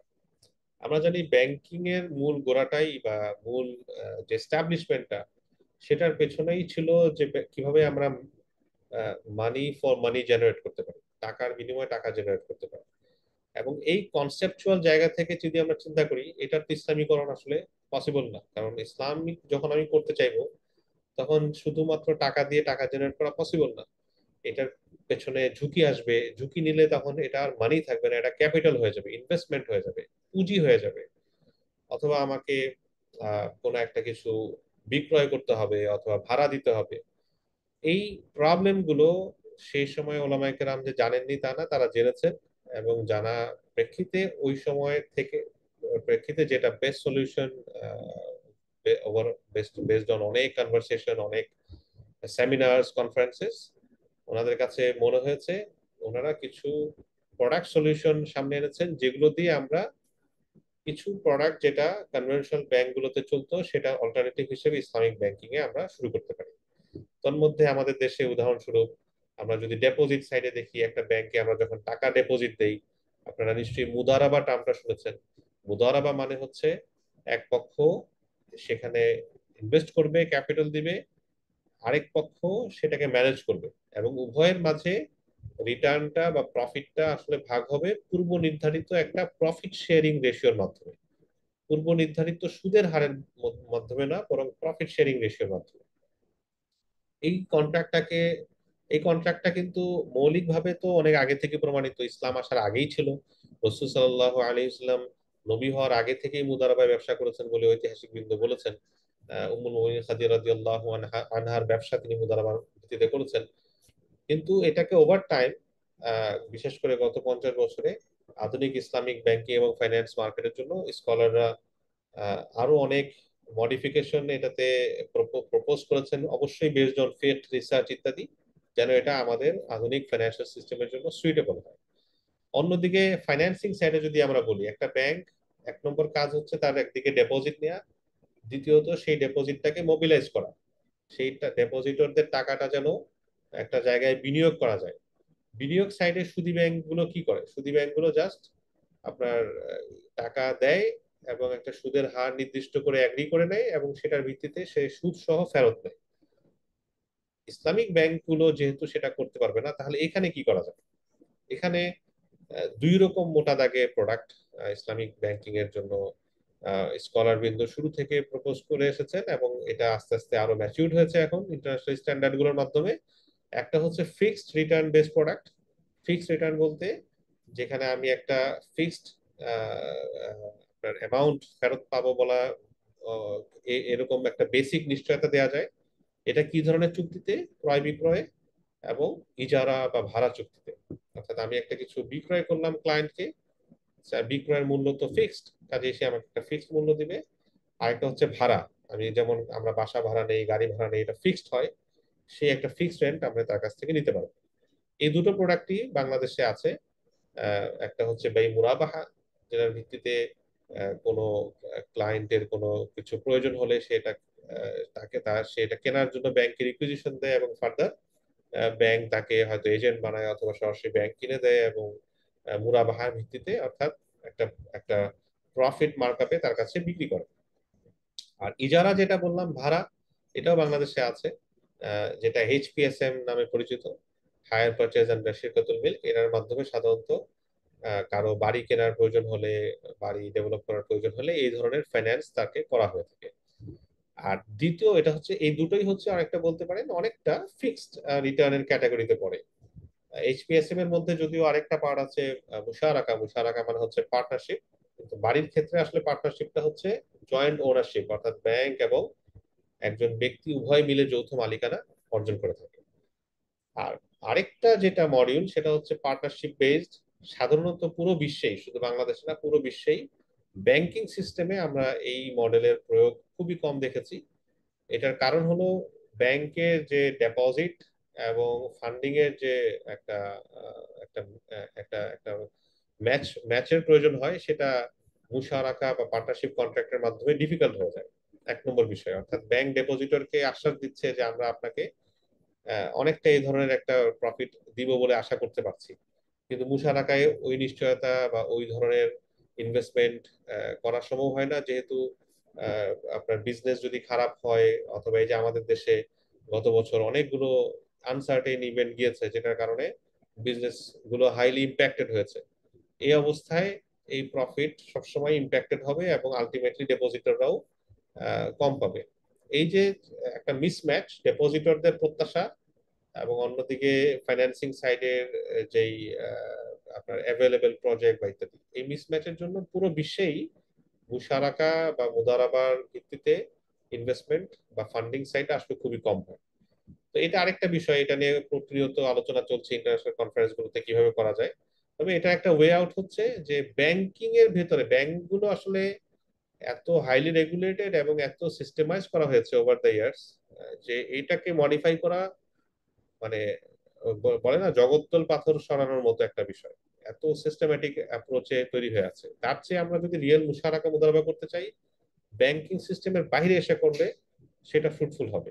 যেমন আধুনিক ফাইন্যান্সিয়াল সিস্টেমে আমরা স্টার্ট আপ যে ইনভেস্টমেন্ট কালচার বলি, ভেঞ্চার ক্যাপিটালের কথা বলি, এই যে আজকে সিলিকন ভ্যালি থেকে যে ভেঞ্চার ক্যাপিটালের কনসেপ্ট এসেছে, যেটাকে আমরা অনেক বড় কিছু মনে করি, যার ভিত্তিতে অ্যাপল, ফেসবুক, তারপর গুগল এরকম বড় বড় টেকনোলজি প্রতিষ্ঠানগুলো আপনার ইনিশিয়েট হয়েছে গত অর্ধ শতাব্দী কালে। এই ভেঞ্চার ক্যাপিটালের মূল যে কনসেপ্ট, সেটার সাথে আমাদের ইসলামের যে মুদারাবা, ইসলামিক ফাইন্যান্সের মুদারাবা, সেটার বেশ মিল রয়েছে। এবং আমার একজন প্রফেসর আছেন, তার রিসার্চের বিষয়বস্তু ছিল এটা, এবং তিনি খুব কনফিডেন্সের সাথে এটা দাবি করেন যে আমাদের যে মুদারাবা, সেটাই একসময় স্পেন এবং থেকে ইউরোপে গিয়েছে, কমেন্ডা নাম হয়েছে। এই কমেন্ডাই পরবর্তীতে ইভলভ হয়ে আজকের ভেঞ্চার ক্যাপিটালে পরিণত হয়েছে। তাহলে এই মুদারাবা বা এই ভেঞ্চার ক্যাপিটালে আবার দেখবেন সবাই ইউজ টু, এবং তারা এই কালচারে অত্যন্ত ইউজ টু যে আমার এখানে লস হতে পারে।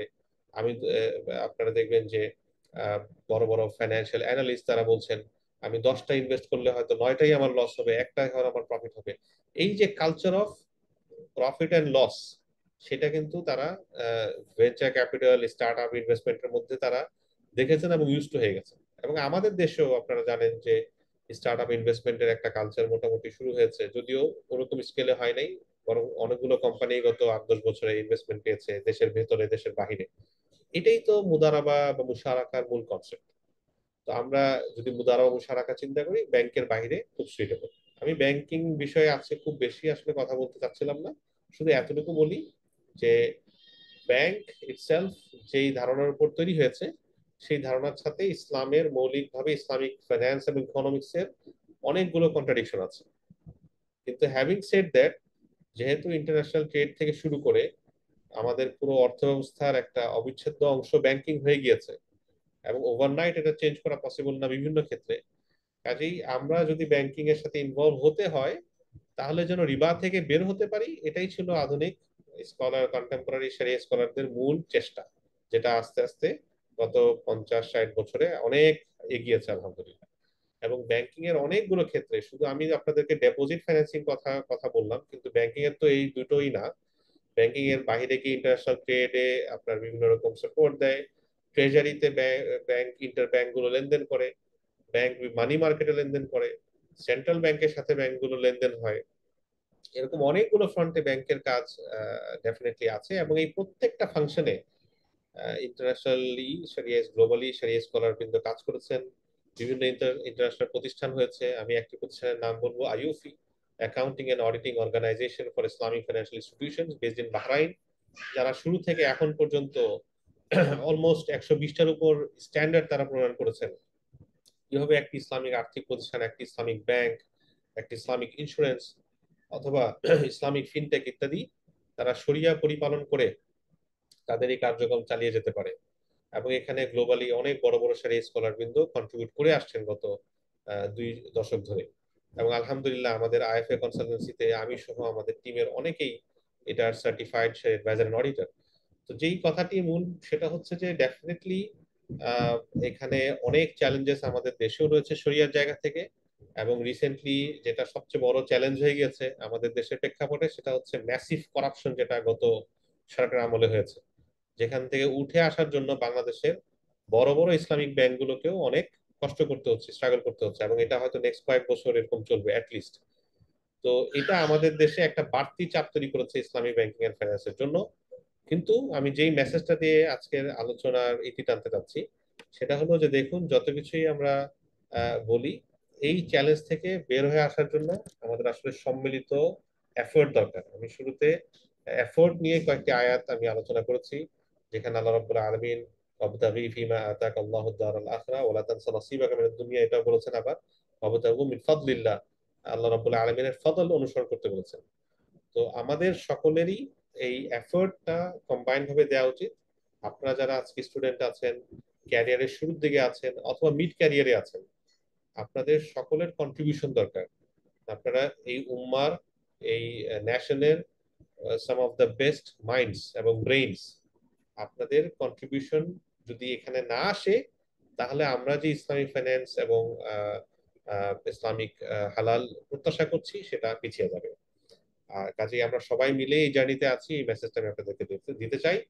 আর লাস্ট বাট নট লিস্ট, আরেকটি বিষয় সেটা হচ্ছে ক্যারিয়ারের জায়গা থেকে, যেটা নিয়ে আমি আসলে পুরো আলোচনায় খুব বেশি হাইলাইট করিনি, বাট জাস্ট একটা সিম্পল স্টেটমেন্ট দিয়ে আমার আজকে আলোচনা শেষ করছি ইনশাল্লাহ। সেটা হচ্ছে যারা আপনারা ইসলামিক ফাইন্যান্স এর জন্য নিজেদেরকে তৈরি করবেন, এটা রিলেটেড সার্টিফিকেট ইত্যাদি গ্রহণ করবেন, আপনাদের জন্য একটা হিউজ ক্যারিয়ার অপরচুনিটি অপেক্ষা করছে ইনশাল্লাহ। আমাদের দেশের প্রেক্ষাপটেই যদি বলি, আমাদের দেশে প্রতিটা ইসলামিক কনভেনশনাল ব্যাংক খুব শীঘ্রই আইদার ফুল কনভার্সন অথবা উইন্ডোজে চলে যাবে, অনেকেই গিয়েছে, এবং এটার জন্য হিউজ জনবল দরকার।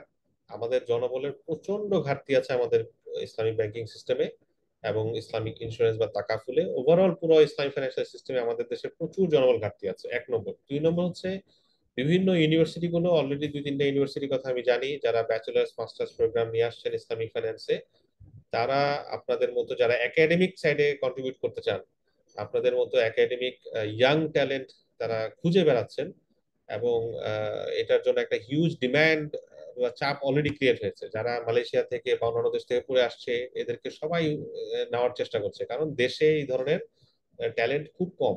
খুব কম কারণ এই ধরনের ডিগ্রি তো ছিল না, ট্যালেন্ট কোথা থেকে তৈরি হবে? আমি মনে করি যে আপনাদের ক্যারিয়ার ওয়াইজও যদি চিন্তা করেন, আমি এতক্ষণ এই জায়গাটাকে আমি লাস্টে রাখতে চেয়েছি, কারণ আমি মনে করি অ্যাজ এ মুসলিম আমাদের মেইন মোটিভেশন হওয়ার দরকার যে আল্লাহর জন্য, আল্লাহর জন্য, হালালের জন্য আমরা আসলে আসতে চাই। বাট যদি আপনি মানি ওয়াইজ চিন্তা করেন, ক্যারিয়ার ওয়াইজ চিন্তা করেন, আমি আনডাউটেডলি বলতে পারি পুরো বিশ্বে ইসলামিক ফাইন্যান্স হচ্ছে একটা next lucrative career as prospect ইনশাআল্লাহ। আর এটার সাথে জাস্ট যুক্ত করছি, পুরো বিশ্ব আমি কেন বললাম, কারণ পুরো বিশ্বে ইসলামিক ফাইন্যান্সের ট্যালেন্ট মূলত দুইটা পুল থেকে আমি দেখেছি যেতে। এক হচ্ছে মালয়েশিয়া, এক হচ্ছে পাকিস্তান।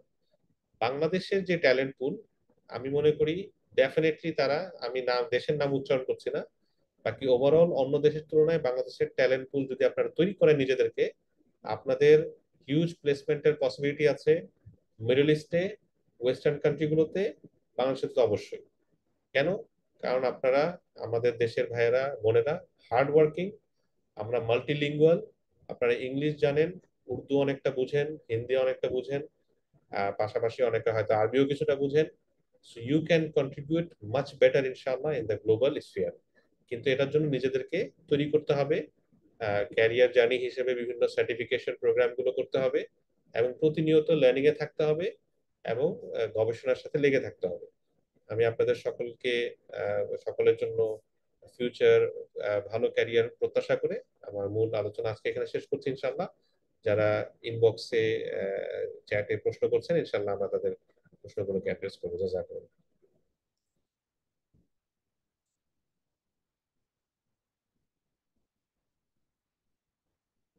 জি, যিনি আমাদের আজকে হোস্ট ছিলেন, আপনি হয়তো এখন চাইলে আনমিউট করতে পারেন।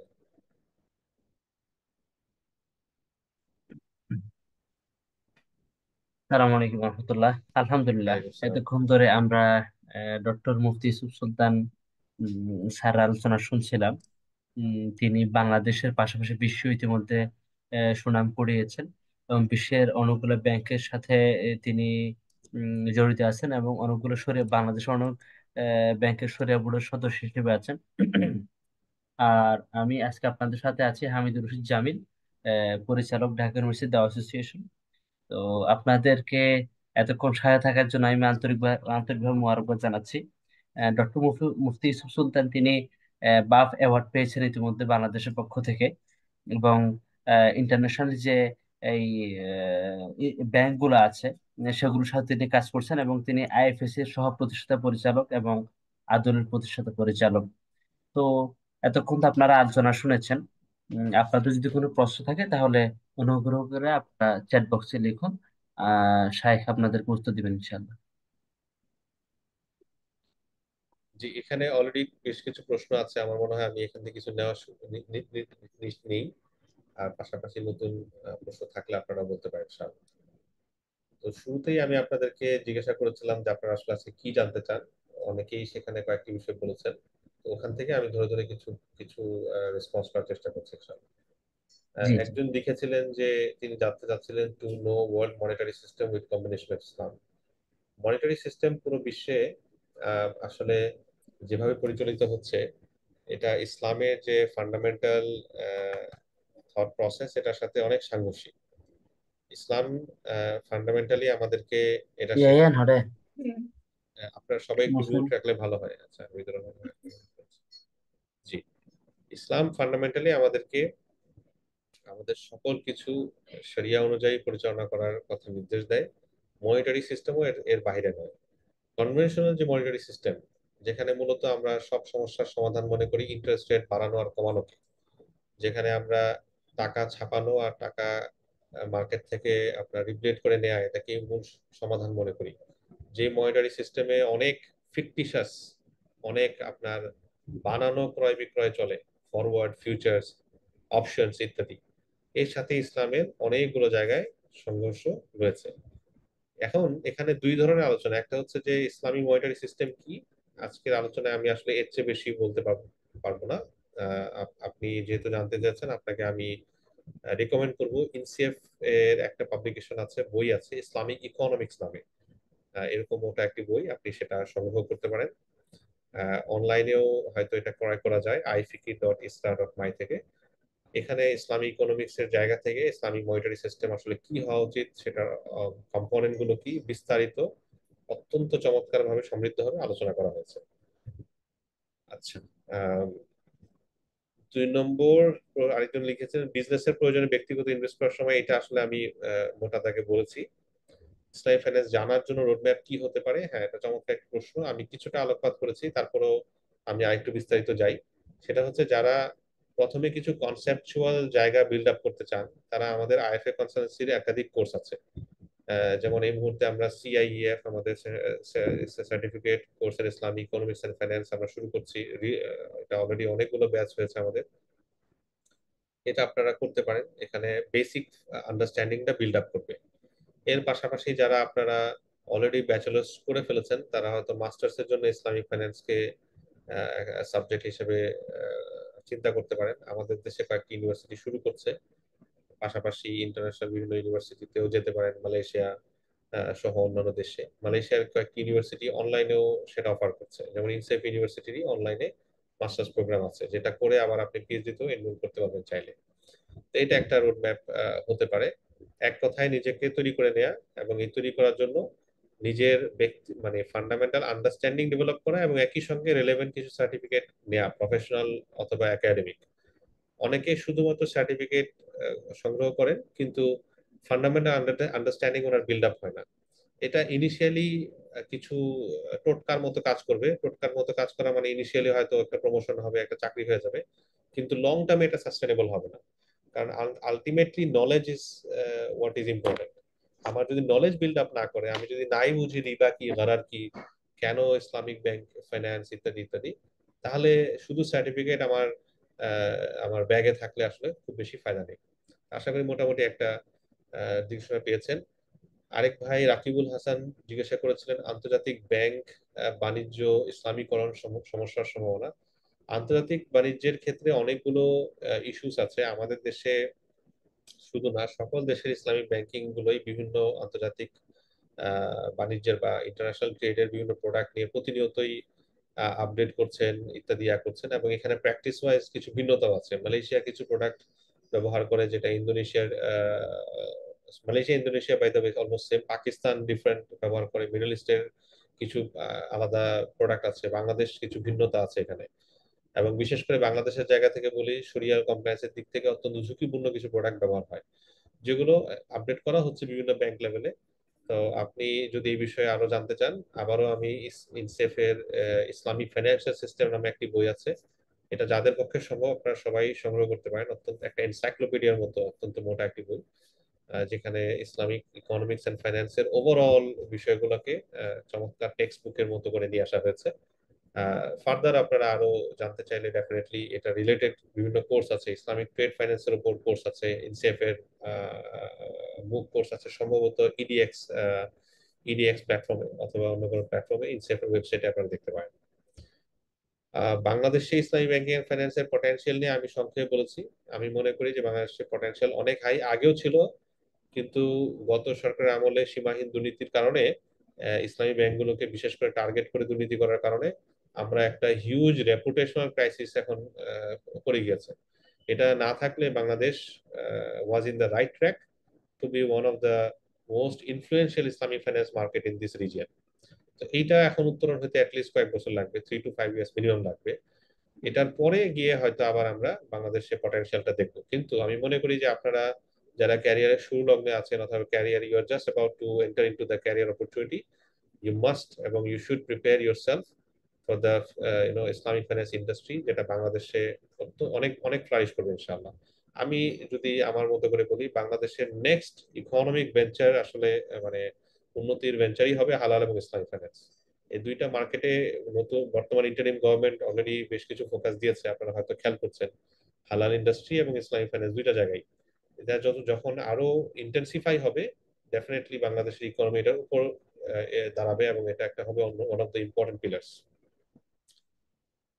সালমান আজিজ লিখেছেন ইসলামী অর্থনীতি সম্পর্কে মৌলিক জ্ঞান, অনেক কিছু আমি বলেছি, আশা করি আপনি কিছু নোট নিয়েছেন। ফার্দার আমাদের আইএফএ কনসালটেন্সির পেজে আপনি নক দিতে পারেন।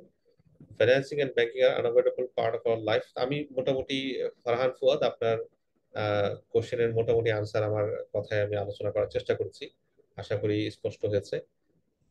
আরেকজন সাইফুল আলম, আপনিও মনিটারি পলিসির কথা বলতে বলতে চেয়েছেন এবং আপনি বলেছেন যে ইসলামিক ফাইন্যান্স কনসেপ্ট মানে ওয়ার্ল্ড মনিটারি পলিসিতে ইন্টারেস্ট ছাড়া কিভাবে পসিবল। তো এখানে দুইটা বিষয়, এক নম্বর হচ্ছে ম্যাক্রো লেভেলে পুরো ওয়ার্ল্ডে যে কনসেপ্ট চলে আসছে, আরেকটা হচ্ছে আমাদের দেশ এবং একেবারে ব্যক্তি হিসাবে আমাকে যেটা ইম্প্যাক্ট করছে। তা আমাদের প্রথম ওয়াজিব হচ্ছে আমার ব্যক্তি, আমি আমার ফ্যামিলি, তাদেরকে রক্ষা করা। তো সেটার পরে নেক্সট লেভেল হচ্ছে আমাদের দেশের পর্যায়ে যেই যেই চেঞ্জ গুলো আনা সম্ভব। অর্থাৎ ইন্টারন্যাশনালি আমি পুরো চেঞ্জ করতে না পারলেও আমি যে বসে থাকবো এটা সেরিয়া পছন্দ করে না। রাইট? আমার আমার কু আনফুসাকুম ওয়া আহলিকুম, আল্লাহ রাব্বুল আলামিন যেটা বলেছেন, তোমার পরিবার এবং নিজেকে তুমি রক্ষা করো। কাজে ফার্স্ট স্টেপ হচ্ছে এটা। এটার জন্য আমাদের মাইক্রো লেভেল থেকে অনেক কিছু শুরু করতে হবে। ডেফিনেটলি ম্যাক্রো লেভেলে সেন্ট্রাল ব্যাংক কিভাবে কাজ করতেছে, এই যে এখন আইএমএফ থেকে লোন নিচ্ছে, আইএমএফ এর সাথে লোনের এগ্রিমেন্টটা কি, ডেফিনেটলি এটা ইন্টারেস্ট বেরিং এগ্রিমেন্ট, কিন্তু এটা কি আমরা ইসলামিক করতে পারি কিনা, কিভাবে করা যায়, ওয়ার্ল্ড ব্যাংকের সাথে লেনদেন হলে কিভাবে হবে, এডিবির সাথে লেনদেন হলে কিভাবে হবে, এগুলো আমরা আমাদের জায়গা থেকে যার যার জায়গা থেকে সেই কাজ করে যাব। আশা করি ইনশাআল্লাহ আপনাদের কাছে এটা স্পষ্ট হবে। বাংলাদেশ ইসলামী ব্যাংকিং এ যে সংকট চলছে তার থেকে উত্তরণের উপায় কি, কাজী মোহাম্মদ ইয়াকুব লিখেছেন। বাংলাদেশে বর্তমানে যে ইসলামী ব্যাংকিং এর সংকট চলছে, লিকুইডিটি যে ক্রাইসিস চলছে এবং প্রচুর পরিমাণ ডিফল্ট এবং করাপশন হয়েছে, এখান থেকে উত্তরণের উপায়টা আসলেই বেশ সংকটময়। আমার অবজারভেশন হচ্ছে, ব্যক্তিগত হাম্বল অবজারভেশন, যদি এখানে কিছু মার্জার করা যেত তাহলে মনে হয় ভালো হতো কয়েকটা আহ, বড় ছোট ব্যাংকগুলোকে, কারণ কিছু ব্যাংকের লিকুইডিটি অবস্থা আসলেই প্রচন্ড খারাপ। তারপরও এটা হচ্ছে একটা একটা ওয়ে, কিন্তু ডেফিনেটলি এটার কারণে মার্কেটে একটা নেগেটিভ ইম্প্যাক্ট পড়বে এবং যেটা বর্তমান অথরিটি হয়তো চাচ্ছেন না। এবং এটা মেক সেন্স, কারণ মার্কেটে অত্যন্ত খুব বেশি নেগেটিভিটি চলে আসলে সেটা আলটিমেটলি পুরো ইকোনমিক সিস্টেমকেই কোলাপস করে দিবে। তো আরেকটা অল্টারনেটিভ হচ্ছে আহ, যেই যেই ব্যাংকগুলো ইম্প্যাক্টেড হয়েছে, যাদের লোন দ্বারা ইম্প্যাক্টেড হয়েছে, সেটা উদ্ধার করা এবং অন্যদিকে নতুন বিজনেস ক্রিয়েট করা, একটু লং টার্ম, বাট এটা যদি আসলে করতে পারেন তারা, এবং অনেকগুলো ব্যাংকে বোর্ড অফ ডাইরেক্টরস বলেন, ম্যানেজমেন্ট বলেন, আমরা বেশ কিছু চেঞ্জ দেখেছি, আমরা আশাবাদী যে তারা হয়তো ঘুরিয়ে দাঁড়াতে পারবে ইনশাআল্লাহ। ইসলামী ব্যাংক নিয়ে বাংলাদেশে কোথায় পড়াশোনা করা যায়, বাংলাদেশে কয়েকটি ইউনিভার্সিটি আসলে শুরু করেছে, আমি এখানে হয়তো সকলের নাম নিতে পারছি না, আপনারা যদি একটু খোঁজ নেন, কয়েকটি university MBA programme, BBA programme নিয়ে এসেছেন, মাস্টার্স নিয়ে এসেছেন, আপনারা হয়তো খোঁজ নিলে এগুলো পাবেন। স্লাইডের কথা একজন জিজ্ঞাসা করেছেন, আমরা দেখি ইনশাল্লাহ, আশা করি এটা শেয়ার করা হবে। ইসলামী ব্যাংকগুলো কিসের ভিত্তিতে লোন দেয়, সেটা কি সুদের আওতাভুক্ত নয়? এটা আমি সংক্ষেপে এক্সপ্লেন করেছি, আপনি যদি সেশনে থেকে থাকেন হয়তো জেনেছেন। ইসলামী ব্যাংকিং ফাইন্যান্সিং এর ক্ষেত্রে শরিয়া কমপ্লায়েন্ট বিভিন্ন চুক্তি ব্যবহার করে থাকে। কাজী ইয়াকুব লিখেছেন, কনভেনশনাল ব্যাংকিং প্রোডাক্টগুলোর ইসলামিক বিকল্প প্রোডাক্ট অনেক ক্ষেত্রে নেই বাংলাদেশে, এর সমাধান কিভাবে সম্ভব?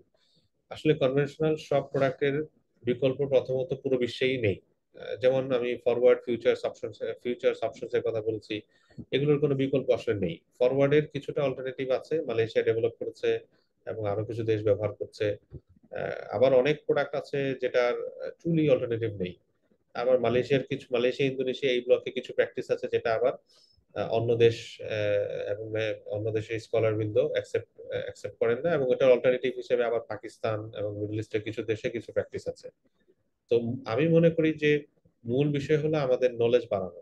আমরা যখন অ্যাজ এ ওয়ার্কফোর্স, আপনারা ইনশাল্লাহ ফিউচারে যখন ওয়ার্কফোর্সে ঢুকবেন উইথ নলেজ, হ্যাঁ, শুধু আপনার পরীক্ষা দিয়ে চাকরিতে ঢুকে গেলেন এবং সারা জীবন চাকরি করলেন এরকম না, আপনাদের নলেজ ইনক্রিজ হবে, এক্সপিরিয়েন্স আপনারা শেয়ার করবেন অন্য দেশের সাথে, then you can definitely bring আপনার ওয়ার্কেবল সলিউশনস। আমি অল্টারনেটিভ বলতে চাই না, অনেক অল্টারনেটিভ আসলে নাই, কিন্তু ওয়ার্কেবল সলিউশন যেন হয়, আমাদের যেই প্রবলেমটা সেই প্রবলেমটা যেন আমরা সলভ করতে পারি, এটা কিন্তু ইনশাল্লাহ পসিবল। বা সে ভবিষ্যতে ইসলামিক ব্যাংকিং নিয়ে পড়াশোনা করলে কোন সেক্টরে ক্যারিয়ার করার সুযোগ রয়েছে? ইসলামিক ব্যাংকিং আসলে আমি আলাদাভাবে এইটা পড়াশোনা করার জন্য সাজেস্ট করবো না। আপনারা যখন পড়বেন তখন ওভারঅল ইসলামিক ইকোনমিক্স এবং ফাইন্যান্স, বিশেষ করে ইসলামিক ফাইন্যান্স নিয়ে পড়তে পারেন। আর ইকোনমিক্স নিয়ে যারা পড়ছেন তারা ইসলামিক ইকোনমিক্স নিয়ে পড়তে পারেন। আর ইকোনমিক্স এর অনেক থিওরি হয়তো সবার জন্য ডাইজেস্টেবল না, কিন্তু ফাইন্যান্স, ইসলামিক ফাইন্যান্স অনেকেই হয়তো পড়তে পারে। তো ইসলামিক ফাইন্যান্সের সাবসেট হিসেবে ব্যাংকিং আসবে, সাবসেট হিসেবে ক্যাপিটাল মার্কেট আসবে, সাবসেট হিসেবে ইসলামিক ইন্স্যুরেন্স আসবে।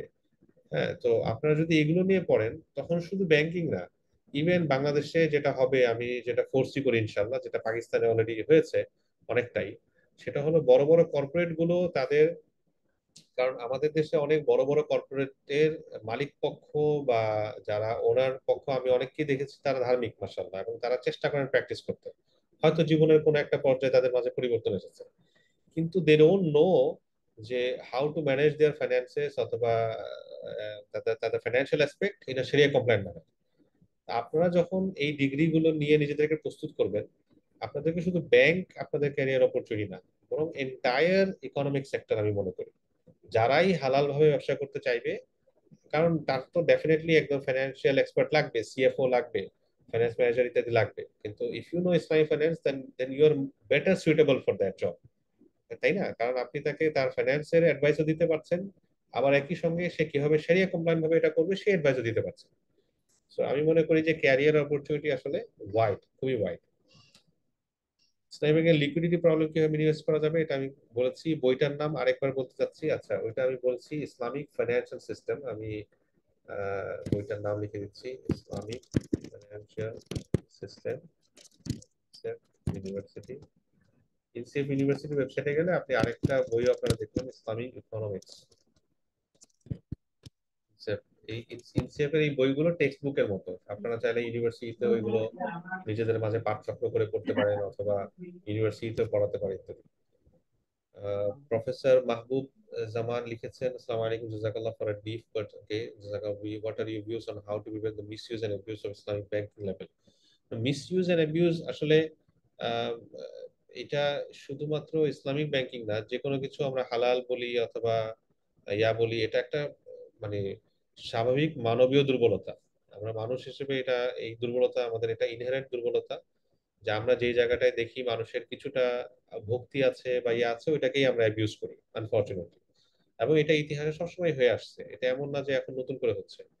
তো সেই জায়গায় ডেফিনেটলি কন্ট্রোলস লাগবে, গভর্নেন্স লাগবে, এটার জন্য পানিশমেন্ট লাগবে, এনশিওর করার জন্য যারা অ্যাবিউজ করছে। হ্যাঁ, তো এইটা একদিকে, অন্যদিকে এটা একটা তর্ক, এটা একটা ডিবেট, যে আমরা কি ইসলামিক ব্যাংকগুলোকে ইসলামিক ব্যাংক বলবো কিনা, ইসলামিক ইন্স্যুরেন্সকে আমরা ইসলামিক ইন্স্যুরেন্স বলবো কিনা। এবং যেমন তুর্কিয়ে তো ইসলামিক বলে না, তারা পার্টিসিপেটরি ব্যাংক বলে, অংশীদারিত্বের ব্যাংক বলে। অনেক জায়গায় হয়তো এথিক্যাল ফাইন্যান্সের কথা বলা হচ্ছে, কিন্তু আলটিমেটলি ইসলামিক ফাইন্যান্স তারা মিন করছেন, নৈতিক ফাইন্যান্সের কথা বলছেন। ফাইন, ঠিক আছে, কিন্তু ইসলামিক বললে ইসলামের অবমাননা হয়ে যাচ্ছে কিনা এটা অনেকে মনে করেন, আমি এটা মনে করি না। কেন মনে করি না? কারণ এই ইসলামিক বলার পেছনে উদ্দেশ্য আসলে এটা না যে ইসলামের জায়গা থেকে এটা ফজিলতপূর্ণ একটা বিষয় এটা বোঝানো, বরং বর্তমান সুদী ব্যবস্থার সাথে যে এটা ভিন্ন একটা বিষয়, এটা ইন্ডিকেট করা উদ্দেশ্য। এবং এটা আমি এথিক্যাল বললে ভার্সেস সাস্টেইনেবল বললে ভার্সেস ইসলামিক বললে, এই তিনটা শব্দের মারপ্যাচের মাঝে ইসলামিক বললে মানুষ সহজে বুঝে। একদম একটা গ্রামের রজপাড়া গায়ের একজন, হয়তো খুব বেশি শিক্ষিত নন, তিনিও এটা বুঝেন, আবার অত্যন্ত উচ্চ শিক্ষিত যে তিনিও বুঝেন। তাহলে আমার দৃষ্টিতে সমস্যা আসলে মূলত এটা অ্যাবিউজ করার জায়গাতে, এবং অ্যাবিউজ ইসলামিক ব্যবহার করলেও হতে পারে, নাও করলেও হতে পারে। কাজেই এখানে এতটা অফেন্ডেড না হয়ে বরং অবভিয়াস কিভাবে রোধ করা যায়, মিটিগেট করা যায়, এলিমিনেট করা যায়, কন্ট্রোল করা যায়, এটা আমি মনে করি আমাদের জন্য বেশি ইম্পর্টেন্ট। এবং সেজন্যই আমাদের জুডিশিয়ারি সিস্টেমে ইসলামিক ব্যাংকিং রিলেটেড আপনার প্রপার যেন ইয়া করা যায়, এবং নিউ গভর্নেন্সের জায়গা থেকে সেন্ট্রাল ব্যাংকের গভর্নেন্স যেন আরো স্ট্রিক্ট হয়। ইন্সপেকশন অলরেডি মাসাল্লাহ তারা স্ট্রিক্ট ভাবে করার চেষ্টা করছেন, আরো যেন স্ট্রিক্ট হয়, এই বিষয়গুলো আমি মনে করি বেশি ইম্পর্টেন্ট। একজন লিখেছেন বইটির আরবি ভার্সন, না আরবি ভার্সন এই বইটির হবে না, বাকি আরবিতে আরো অনেক বই আছে, আপনারা সেটা দেখতে পারেন ইনশাআল্লাহ।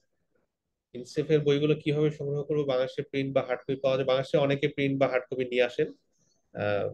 আমিও যখন বাংলাদেশে আসছি তখন নিয়ে আসি, আর অনেকেই নিয়ে আসেন। আর অনলাইন ভার্সন তো মনে হয় ওয়েবসাইটে আপনি পাবেন। তারপরেও আপনারা আমাদের সাথে যোগাযোগ করতে পারেন, আমরা সেটা ফ্যাসিলিটেট করার চেষ্টা করবো ইনশাআল্লাহ। তো আলহামদুলিল্লাহ, আমাদের অনেকগুলো কমেন্ট ছিল এবং প্রশ্ন ছিল, আমরা সেটা অ্যাড্রেস করার চেষ্টা করেছি।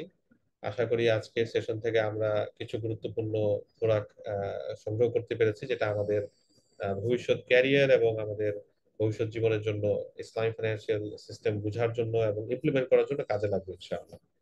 আপনাদেরকে অনেক ধন্যবাদ, আপনারা লম্বা সময় নিয়েছিলেন। হামিদুর রশিদ ভাই, আমি আপনার কাছে ফিরে যাচ্ছি। জাযাকাল্লাহ। ওয়াইয়াকুম। আলহামদুলিল্লাহ, আমরা এতক্ষণ ধরে ইসলামী অর্থনীতির উপর অনেক দারুণ আলোচনা শুনেছি। ধৈর্য ধরে শোনার জন্য আপনাদের সকলকে আমি আন্তরিক মোবারকবাদ জানাচ্ছি।